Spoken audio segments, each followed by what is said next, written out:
I'm actually excited. I have a decent internet connection, unlike the first one where we did, where I was in Oh, at or the lights were going ZebCon out. and the Yeah, lights yeah. were going out. Oh, it's just so good that none of you guys saw me in there. It was the lights were like motion censored, and I was on the other end of the room and having to jump up and down every couple minutes. Not my most professional day. Improvise. It was definitely improvised. And everyone will get started here in just another couple minutes. We'll let people continue filtering in. And Taylor, you just tell us when we need to get started. So we'll Will follow do. your lead. Sounds good.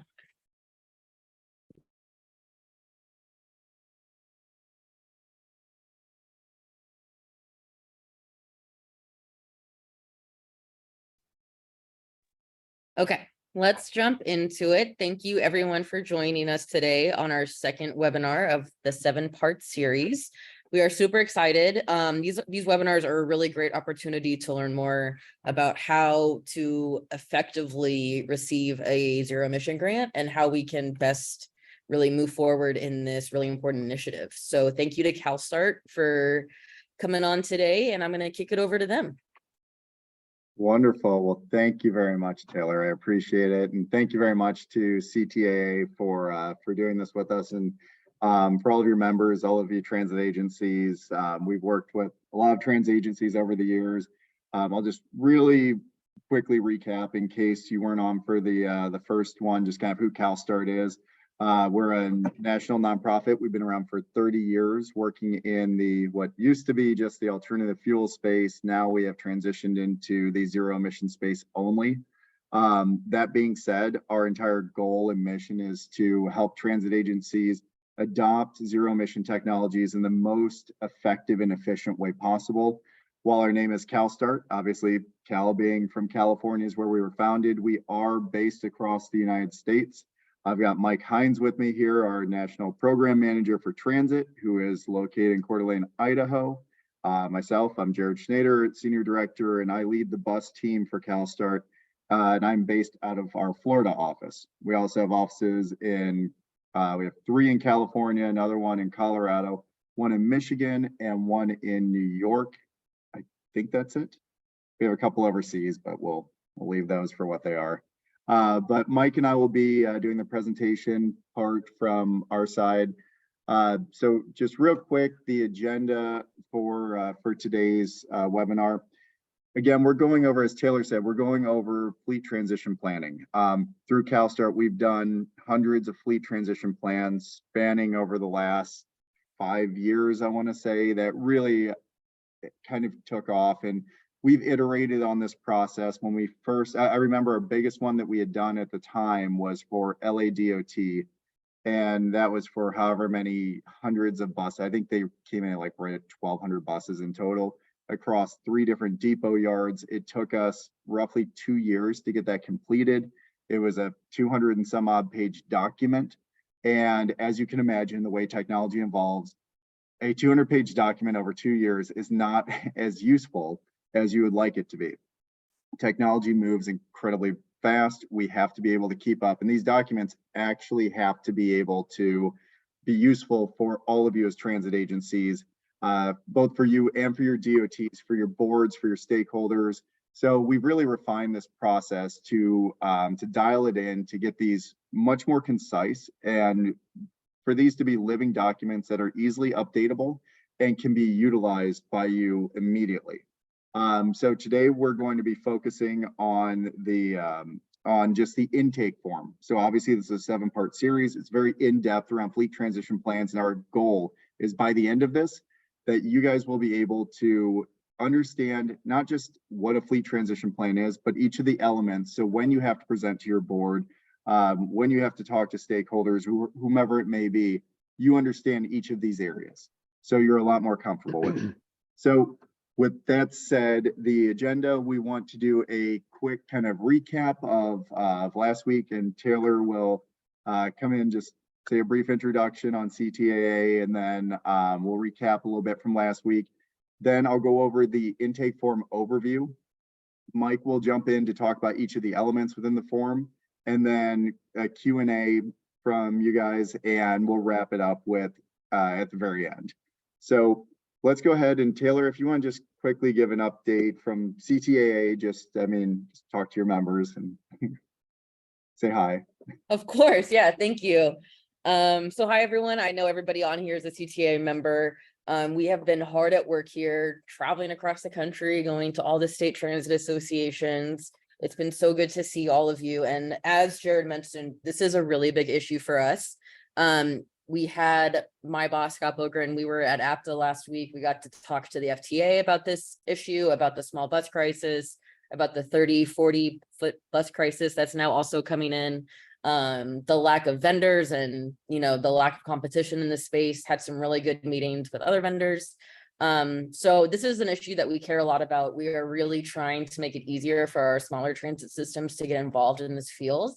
And we are just really excited to see some movement in this. So as always, reach out to us if you have any questions, but the team here at Calstart is definitely the experts in this field. So look forward to learning more from them as well today. Wonderful. Thank you, Taylor. And yeah, so I do want to just kind of touch on a few things for everyone. So Taylor brings up a really good point about the kind of the crisis that we have in the small bus industry. Obviously, like Calstart, we're a member-based organization, so all of the manufacturers are members of Calstart. A lot of the suppliers, trans agencies, DOTs. So we work with everyone.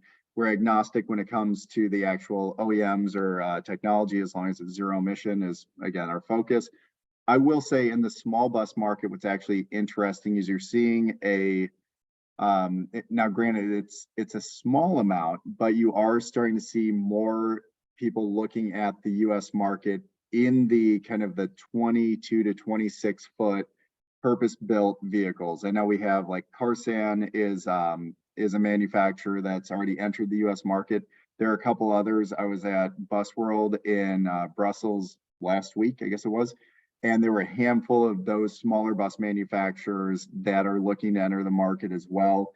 Those are kind of niche areas that I could see really playing a role within trans agencies, especially within the small urban and rural transit agencies, looking for that kind of cutaway vehicle, but something that's more durable than our traditional cutaways that we may have. But the other part I would say, just kind of our discussions with people at the FTA, is that the indications that we're getting right now for Lono in this upcoming season, if you guys are interested in going after Lono, is that they are going to be prioritizing a number of different things. One being vehicles that are not customized.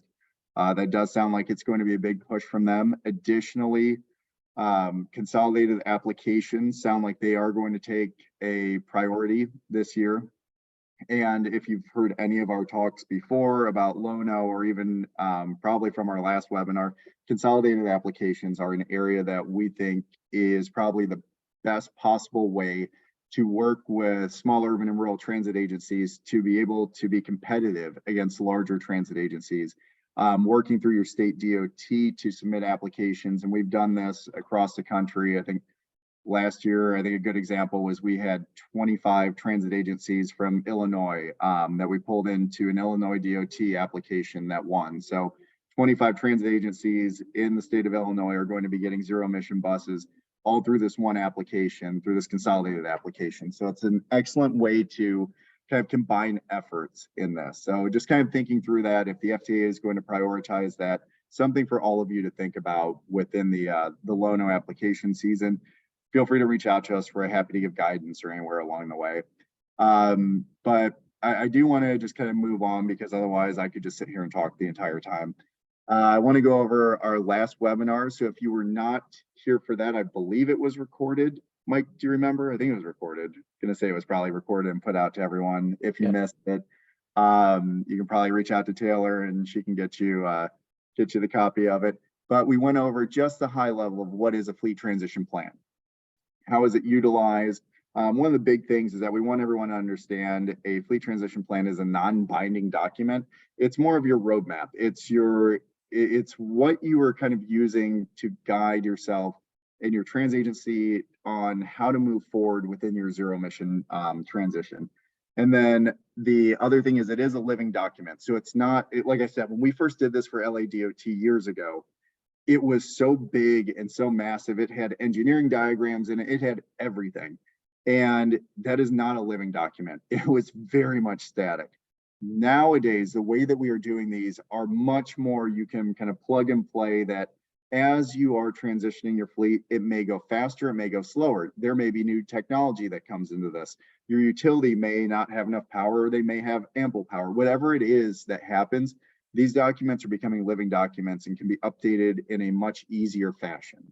So that was kind of what we went over last week. So this week, I want to make sure that we're going to dive into, just again, very granular in this, is the intake form. And I don't think I can talk enough about the intake form because it is truly the backbone of your entire plan.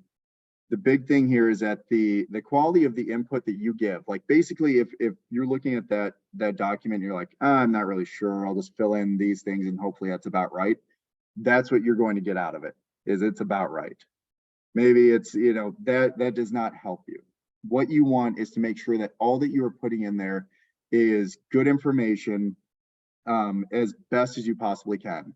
So each of these items, and it's funny because we go through this and people will skip items. They're like, we figured it wasn't that big of a deal. I promise you, like if you ever work with me or Mike, we don't do work for the sake of work. Everything has to have a purpose. So every item that is in here has an actual purpose in your fleet transition plan. Everything feeds into one another. So make sure that you're really understanding each of the questions. If you don't understand what is being asked in a fleet transition plan, then whoever's doing it for you. If you're doing it on your own, if you have someone like Calstart doing it, if you have another consulting group doing it, make sure that you understand exactly what it is that they are asking you for. I will put this caveat in here as well. I guess it's kind of a lessons learned for some people. Make sure that if you are having a third party do this for you, make sure you articulate to them what it is that you want out of this. Recently, we had been pulled in. There was a consulting group that had done, you know, one of these 100 and some odd page documents for a transit agency on their fleet transition plan. And when it came down to it, the transit agency started asking, well, is this documentation like a route energy modeling that you gave us? Is this specific to our routes? And they were like, well, no, not really. We just use estimates and this and that. It was not a usable document for them. So I say all of this to say, whoever you're working with, make sure that you are laying out at the very beginning what it is you want out of this. If you want your routes, like your route energy modeling, to model your exact routes, tell them that. If you want it to be like data loggers on the vehicles because you want it more accurate, tell them that. All of these things kind of have to be laid out. But again, this is kind of a tangential thing, but I want to make sure everyone's aware that you do have to be very clear and concise with what you want out of this fleet transition plan. So again, making sure that you understand the questions that are going into it, the inputs that you need. This is easily, again, having done these for a while, this is the most time-consuming part on both sides. For you as a transit agency, trying to pull together all of this information, if you don't already have it in a clear and categorical manner, it could take a while. I know it's a pain. I'm going to tell you right now, it's worth it to get this put together.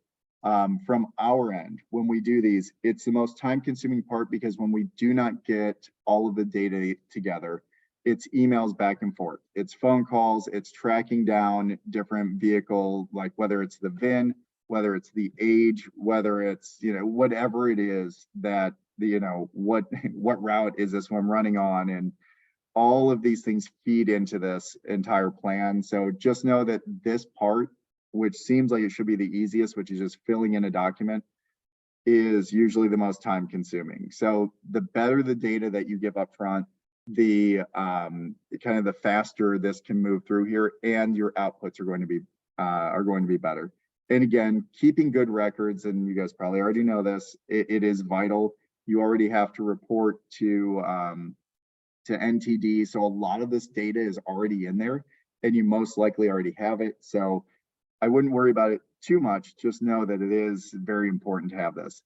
I will say we are doing the 7-part series, and along with each of these webinars is a podcast recording that goes along with it. It's actually, this one was released on Tuesday, so a couple days ago, through our Transition to Zero podcast. And that is myself and Mike Hines, who's on here with me, and Maureen Marshall, who was on the last one, where we just sat around and basically talked over the intake plan.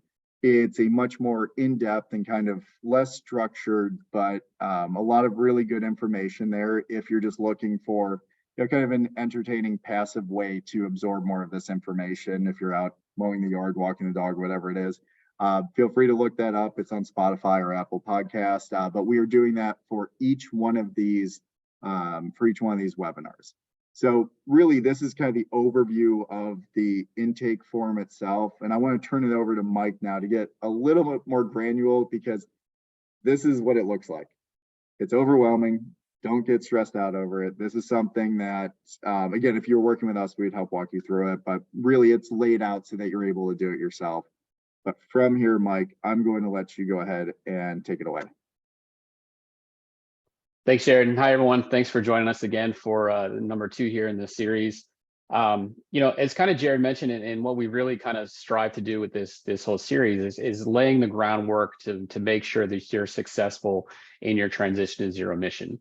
You know, we mentioned this before. Jared's mentioned it this morning. It's really key that the plan that you develop is a roadmap for you as an agency. It's a clear roadmap. It's a roadmap that you've helped kind of develop, and you've kind of guided the path, and you've shown the kind of direction that you want to go. But it's ultimately important that you reach the end goal, the end destination of what your fleet transition is.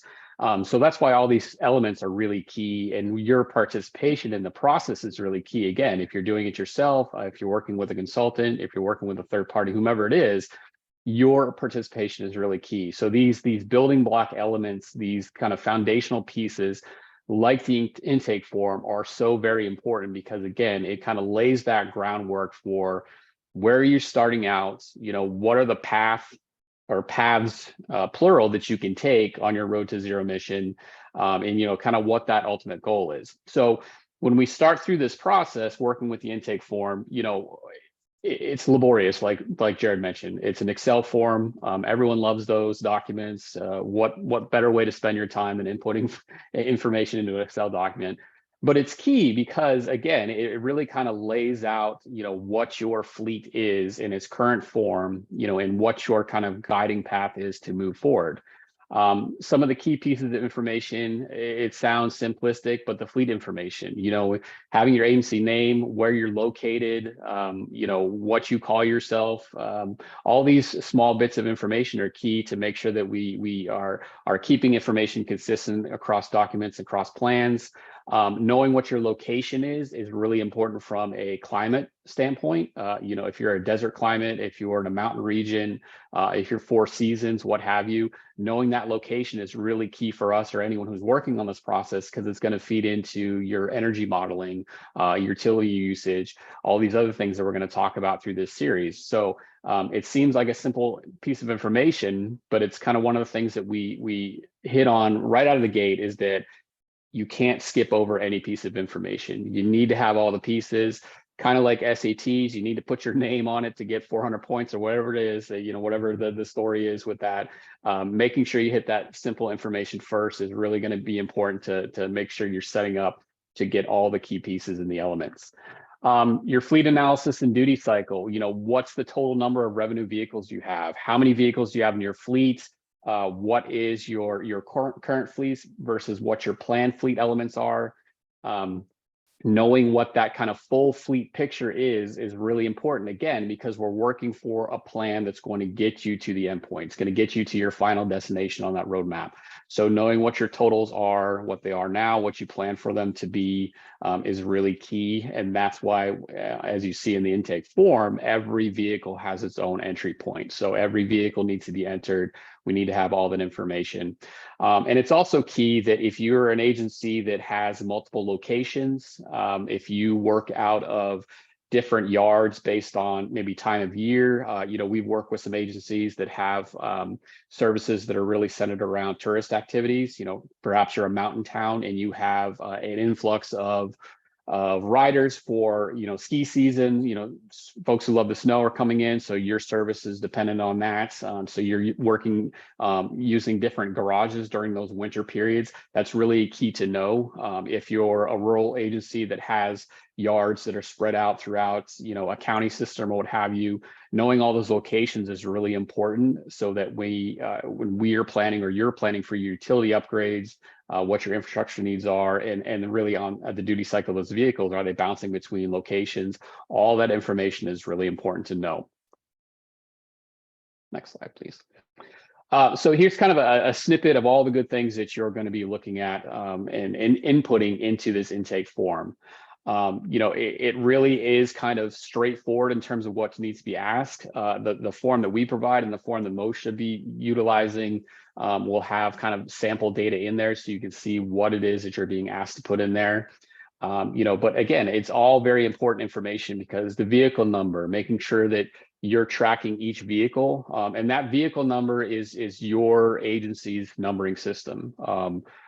Having worked with a lot of different transit agencies use different numbering systems. Some make sense, some don't. It's fine. It doesn't need to make sense to whoever's working on the plan per se, but again, it's important because it establishes a record. If you think of a database, everything's got a record. If you're looking at financial information, everything has its own individual record.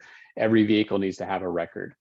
Your VIN, your state number identification system, again, important for outlining that vehicle, that it's input, that it's been accounted for in the intake form, and it's a vehicle that can be planned for moving forward. What type of vehicle it is now, who manufactures it? Is it a Ford? Is it a Chevy? Whomever is it? Is it a standard bus? Is it a New Flyer, Gillig, what have you? Class of vehicle. Class of vehicle is one that always kind of throws some folks. Typically agencies, and most will probably agree, you don't talk about vehicles in terms of class. I have cutaways, I have my 40-foot buses, I have my minivans, what have you. So class of vehicle is something that can throw folks. Just based off of national highway data.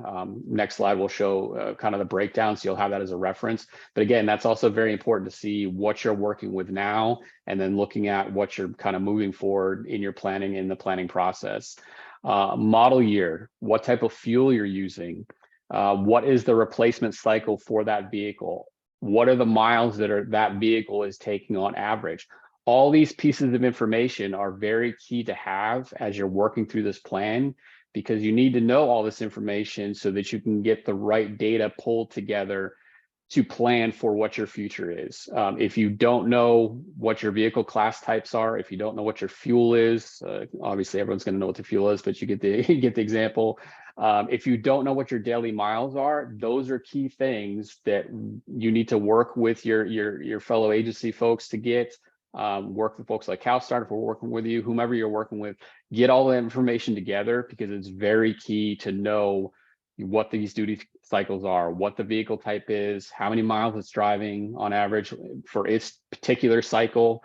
And then again, what its kind of replacement plan is, what the service life is. I think all this information feeds into energy modeling, knowing what you're expecting to get when you move to zero emission, and also looking at developing what your total cost of ownership is, that we'll cover in a future webinar. So again, if you don't know this information, it can be laborious to pull together, but it's key that you have it.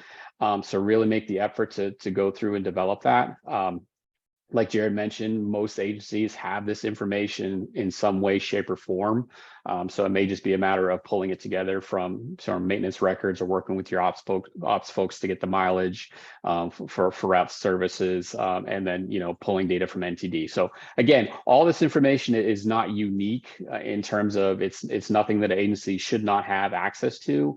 Just maybe a question of how you store it for your particular agency, and then how can you pull it together to drop it into the form. Looking at replacement vehicles. So obviously what we're talking about, we're moving from diesel, gas, hybrids, what have you, to zero emissions. So battery electric or fuel cell. So knowing what you're looking to replace with is really important. What the type of vehicle is, what the fuel type is. Again, if you're going battery electric or if you're going fuel cell, what you're looking to do, what you expect that vehicle's duty cycle to be. One-to-one replacement is ideal. That's the goal that everyone's going for. But understanding, this is what I have now. This is what I'm intending to move forward with, and so I want to make sure that I have all the information of this is what I have moving forward for each vehicle type. And again, like we've mentioned, and we'll keep saying it because it's important, these are living documents. So just putting data into an intake form that says you're going to go to all battery electric does not mean that you as an agency are then held to battery electric. As you move through this process, these are years-long projects to implement. The goal here is to give you a path to get to your final destination. It's not to say that you have to stay on a particular path to get there. Your path may wander, but again, the key information that you can pull together up front is going to be key to making sure that you can stay on the path. I think one of the challenging things that you'll see in fleet transition planning for a lot of agencies or those who are doing implementations is they'll implement a pilot project, reevaluate, and go back to square one to potentially do a pilot for a different fuel type or a different vehicle class or what have you. So you kind of get this scope creep, whereas instead of getting a little bit of an S-curve on your way to your final path, you're kind of going back to square one. So I think that game Chutes and Ladders or what have you. You think you're getting there and then something changes. You have to go all the way back to square one. Again, the point with a fleet transition plan and the point with the good data that you provide in the fleet intake form is that you have the knowledge to move you from where you're starting to your endpoint without having to restart every time. So again, just going back to why that information is so important, the more data that you can put in at the front end is going to really kind of streamline the process for you as an agency to get to that final destination. Moving along with some key information, dwell times. Dwell times is really important because you're going to be looking at how am I going to be charging these vehicles? How am I going to be fueling if it's hydrogen, what have you? Knowing when the vehicle is available to get that type of charging or fueling is really important. What's the condition of the vehicle you're placing? Where is it stored? What's the garage? Again, this is really key. If some agencies may not always have the same vehicle in the same location. Again, that goes back to the duty cycle information that you provide. There may be commuter routes are a good example where you may start at a satellite location, you come in, you end the day at a more central location, and then you do a reverse later or what have you. So that's really important to know is where that location is and then what the use case for that vehicle. Is it commuter only? So is it long route? Is it kind of your typical transit service? Is it cutaway service that may also be used for some type of shuttle service on now and again? The more information, again, that you can provide in the intake form on what these vehicles do, the better product that you're going to produce through this process. And probably the biggest thing that I think is really key is what the days of service are for vehicles. There's a lot of great information that's get put in these intake forms, but then it can be often that agencies may not put in information as to how often the vehicle's being used. If you rely on this vehicle 7 days a week, that's key information to know because it's going to dictate what your next vehicle options will be, what you need, what the duty cycle you need out of your next vehicles. If you have certain vehicles that are only used, again, like I mentioned earlier, there may be seasonal service levels, this, that, and the other.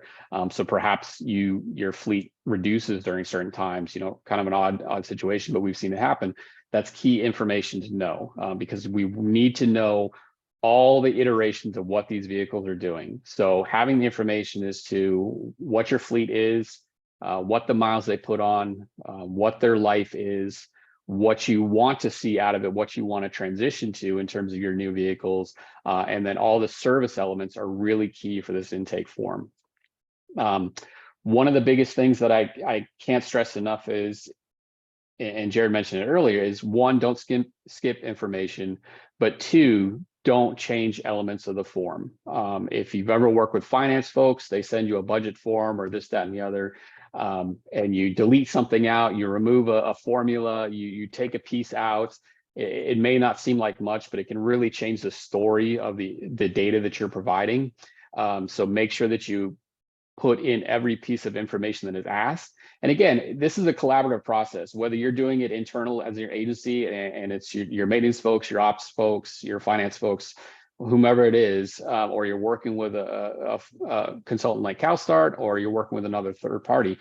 This should be a collaborative approach. So if there's things on the form, data that you don't have, work with your partners to figure out, one, how you can get the data, two, how you can input it. If there's pieces of information that you don't understand or you don't have access to, let it be known, hey, I don't have access to, you know, what this vehicle condition is based on what you're asking. We don't rate vehicles like that. You know, what are you asking for? Make sure that if there's any questions, you ask those questions. Again, this data is for you, the transit agency. It's not for anyone else. So it's important that you have the right information. And if you don't understand what's being asked, again, it's not a mark on you as an agency. It's more important that you ask the question so that the right information can be provided.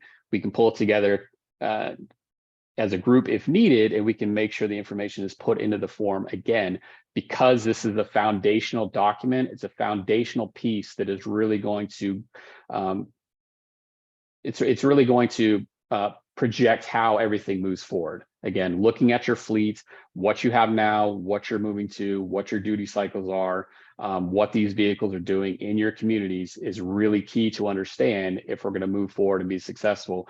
Because again, like we mentioned, and we'll keep mentioning it, these are living documents, but we want to get you to an endpoint. The purpose is to get you to a plan that you can implement, that's actionable, and you're going to be successful with. So making sure that we have those good foundational pieces is vital to this process. There is one thing, sorry, Mike, I just want to jump in real quick, just so everyone is aware, and you're probably seeing it as kind of a theme throughout this, throughout the intake form. These are more or less optimized for Lono itself. And the reason for that is it's required by Lono, and it's $1.6 billion a year. So there's a lot of funding out there. So not that you have to use this for, like, you should do a fleet transition plan anyway if you were going to transition to zero emission vehicles. But if you were having somebody do a fleet transition plan, I would highly recommend that they are making sure to optimize it for the Lono program itself, should you want to go applying for it. Something like that class of vehicle, which doesn't have as much to do with the actual like fleet transition plan itself, but what it does do is help with your emissions calculations for a fleet transition plan for Lono when you are applying for that. So each of these items, like we've been saying, are critical to figuring out not just your transition, but also if you were going to apply for Lono, all of this is already in place for you. So that way you do have a ready kind of transition plan for your application. Things like the days of operation also feed right into what the emissions reductions are, what your total cost of ownership is, like how many days are you operating this and for how long, how many miles are you expecting, because all of this feeds into your overall plan. So again, the way that we do it is optimizing it for the Lono application itself. It can be used for any kind of competitive grant application or just presentation, but that is what it's optimized for. So sorry, Mike, jump in there. No, you're good. All good points. I think we actually have a slide on Lono. Just threw this in here to kind of give you the rundown of vehicle classes. So obviously this presentation will be shared. So again, it's something that most agencies don't deal in classes when they're talking about vehicles. So it can throw folks off, but you know, kind of a useful reference if you're looking at, so they said class, and I'm not sure what type of class I have. But again, it comes from National Highways information, so it's readily available to you. It's not a unique piece of information, but again, just something that we don't, as transit agencies, don't typically operate talking about classes of vehicles. And like Jared mentioned, you know, key elements are for Lono. It's the largest pot of funding for zero-emission vehicles, making sure that your agency is in a position to be responsive to Lono and being responsive, more importantly, to the FDA's requirements for a fleet transition plan is really important. So these sections are in here really to kind of guide making sure that your agency is in a good position for Lono, but also for other opportunities that may come up as well. So just running through real quickly, do you have a zero emission goal? Yes or no? What is your goal year? As an agency, I've said I'm going to be zero emission by X, that we need to make sure the plan gets you to that year. State DOTs, is there a state specific section that requires zero emission by a certain date? Utilities, who's your utility provider? Who are the contacts that you deal with at the utility? Do they have a specific program for incentives for electrification of fleets? What are those program details? Local, same thing. Is there a local mandate? Is there a local elements incentive programs? All these pieces, again, are designed to, one, provide you the information so that you're in a position to respond to these grant applications if they're available. Again, Lono being the biggest, but if there are incentives from utilities, we want to make sure you're in a position where you can apply for them and receive them. Does your state have incentives? Does your state have programs or grants?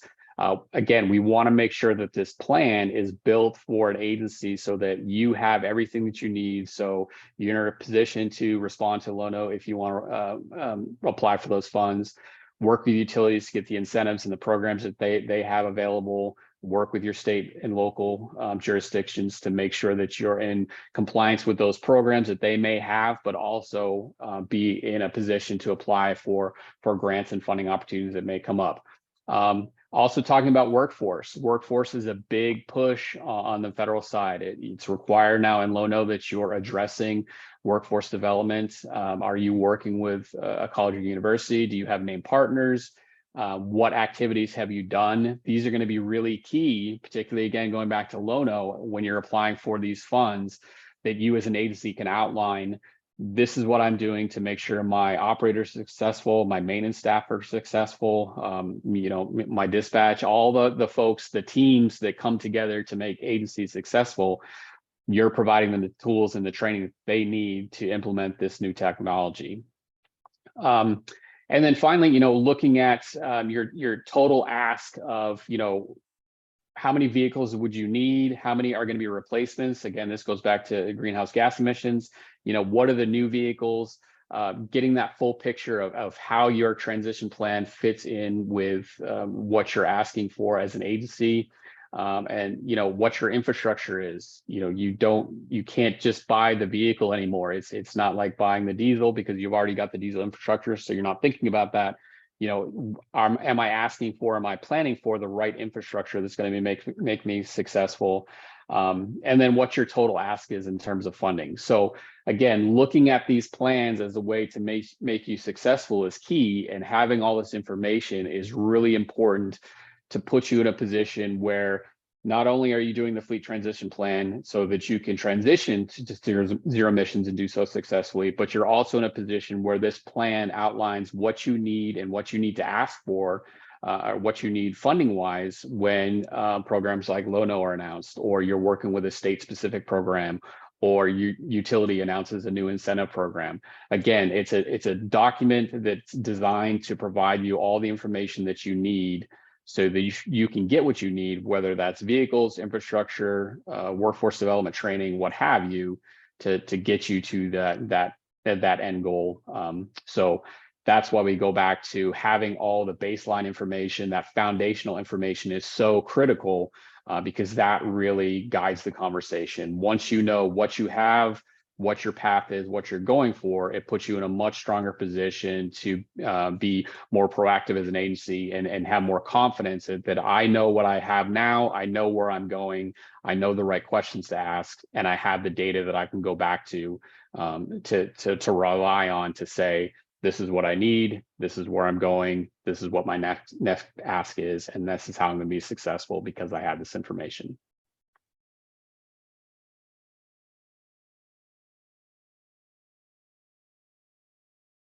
And just kind of, running back what we mentioned, that everything ties into the transition plan. Every element is a key component. Like I just mentioned, the plan can and should be used in grant applications. You don't want to go through all this work. You don't want to go through all this labor. and not be in a position where you can take the information and use it in a grant application. This really should be the kind of foundational document that guides your discussion and guides your arguments, if you will, for when you're applying for grant applications and that needed funding that you're going to need to make the move to zero emission. Don't skip sections. If you don't understand, if you don't have the information, just ask the question. If you are fortunate to work with other agencies who've already done this and they've already gone through the process, engage with them. You know, how do they get this information? What did they do if they were trying to find information that they didn't have? But at the same time, just make sure that your information should be unique to your agency. If an agency said, well, you know, on average, we did this, and your service is like, well, it's kind of the same, so we'll kind of do this. Don't do that. Don't make assumptions based on what others have done. But again, do rely on other agencies for help. That's one of the great things about transit, I think, is that the industry is very willing to share information. And then again, we're not just talking about your fleet, we're talking about your utility coordination, we're talking about infrastructure, and that's not just necessarily charging. That can be how you're going to do new garages or retrofit existing facilities, what your transit centers may look like, you know, what your maybe end-of-line locations, you know, all these things are going to be talked about through this planning process, and you're going to be engaged in them. So think about how the transition plan can feed those discussions. And then obviously, you know, most of us, when we're doing this type of work, are responding to federal regulations or state and local mandates, if you will. But at the same time, as you're going through this process, as you're getting that information, as you're seeing, you know, what the funding needs are, it kind of does put you in a really good position to work with your fellow transit agencies, to work with folks like CTAA. And transit can then guide the discussion on policy and legislation and kind of outline what you need, because you've gone through the process. You've done this transition planning. You've gone through the process of doing the fleet intake form. You have really foundational knowledge now to go back and say, hey, if we're going to move on this path, these are the tools, these are the funding mechanisms, these are the things that we need to be successful if we're going to continue to move forward together. I think that's a key point too, especially on the policy side of this. So, and we'll have one of these webinars is dedicated to policy, but one area, just so everyone understands, is having this fleet transition plan in place and showing what it's going to take to, because ours, when we do it, we also include the, like, how much is it going to cost to do this? What are the funding needs? But you can use that to go back to your local and state policymakers and get meetings with them to say, look, we are going to be going to zero emissions. This is how much money it's going to take. And working with your state DOTs, working with your state transit associations and with CTAA can articulate those needs so that your state can actually develop funding plans, almost utilizing their own internal funding. So we see that in states all across the country that are now creating incentive programs. The state of California being the first one, but also the state of New York, I believe Washington is creating one. There are other ones, but that's what I'm saying, is that these are starting to be created now, but policymakers need to know what it is you need. And you could easily go to someone and say, hey, we need, $10 million to transition our fleet. They'd say, okay, great. Can you kind of show me where those numbers are coming from? If you don't have a plan in place, you're just kind of telling them, that's anecdotally, I think that's what it'll be. Get a plan together so that you can actually show that to people. Same thing with your utility. The big thing in a transition plan for you from a utility perspective is that if you're going to transition your fleet, let's just say that you decide it's going to be over 20 years and you have 20 vehicles. So each year you're going to transition one vehicle. Well, at year 1, you're going to need this much power at your site. At year 5, you need this much power. At year 10, this much, and so on and so forth. That way the utility can actually plan with you to ramp up the amount of power that you have at that site. It can be daunting going in and talking to a utility that you're going to go to zero emissions over the next X number of years. If you don't have a plan in place, you don't really know what you're asking them or what you're telling them. Being able to show them this plan, a utility will understand what you're trying to do and will be able to help guide you from it. It'll just make it that much easier for you along the way. So again, all of this kind of ties back together. Let's see, and I think at that, we have questions. If anyone has any, if you'd like to come off mute or put anything into the chat, you are welcome to. And again, we are around here for, you know, as long as they're going to allow us to be here. So you guys can always reach out to myself or Mike, Maureen on our team, or all of your contacts at CTAA that can help guide you as well. So I'm not seeing any questions right now. So if there are none, I don't want to, you know, belabor the point, but feel free to ask anything. The next webinar that we have will be around route energy modeling and the total cost of ownership. Basically how all of this is calculated, what the outputs actually mean, how they are interpreted. Also that total cost of ownership when you are going to present to your board on, I need X number of dollars to do this. The question will be why? And you would like to say, well, because of this, and you would like to have this is how much it's going to cost us over the course of this transition. That is a big part of this as well. So that will be the next webinar topic. Also, that is the next podcast topic if you guys would like to listen to that. I think, and be looking for the email on that from CTAA for the next webinar. But I think with that, this is our contact information. If you guys should have any questions, feel free to reach out to us. Otherwise, I would like to thank everyone at CTAA for continuing to allow us to do this. And thank you everyone for participating. Taylor, I'll pass it back to you. So this is actually Rosie. I just wanted to thank you all for joining us. And we will have our recordings as well as the spreadsheet and whatever materials we had today on the webinar available for distribution after the webinar. Should be in at least 2 business days.